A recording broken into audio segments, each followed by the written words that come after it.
محرم کا مہینہ تھا، گویا کہ یہ محرم جو آیا ہے اس کے بعد سفر ربیع الاول، اسی میں آپ کی وفات ہو گئی ہے، کیونکہ اگر یہ اگلا آتا تو پھر محرم مل جاتا۔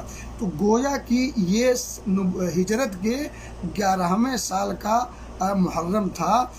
آتے ہیں ہم یہ جاننے کے لیے کہ ہم عاشورہ کا روزہ اب 9ویں ہی کو صرف رکھیں گے، یا صرف 10ویں کو رکھیں گے، یا 9ویں اور 10ویں کو رکھیں گے، یا 9ویں 10ویں، یا 9ویں 10ویں اور 11ویں کو رکھیں گے، یا 9ویں 10ویں اور 11ویں کو رکھیں گے۔ تو آخر کی دو باتوں کو میں تذکرہ نہیں کروں گا، اس لیے کہ ان دو باتوں میں وزن نہیں ہے، ٹھیک ہے، ان دو باتوں میں وزن نہیں ہے۔ باقی شروع کی میں 3 باتوں پر مختصر انداز میں گفتگو کرنے کی کوشش کروں گا۔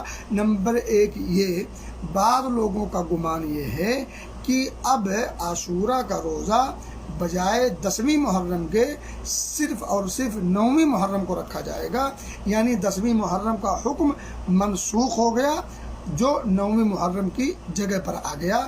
تو یہ بات مناسب نہیں لگتی۔ کیوں؟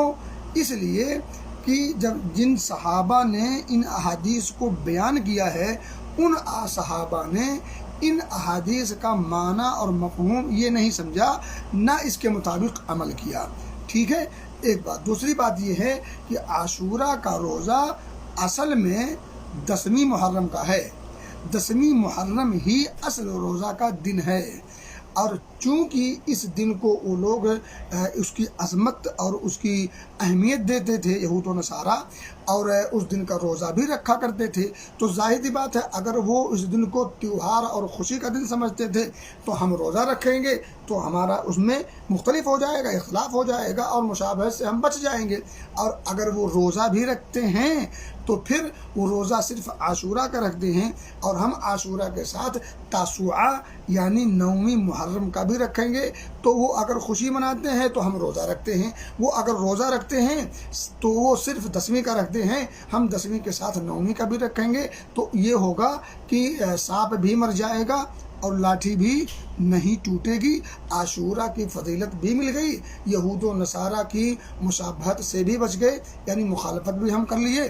تو پہلی بات یہ ہے کہ 9ویں ہی کا صرف رکھا جائے گا، 10ویں کا نہیں رکھا جائے گا، یہ بات معقول اور مناسب نہیں لگتی۔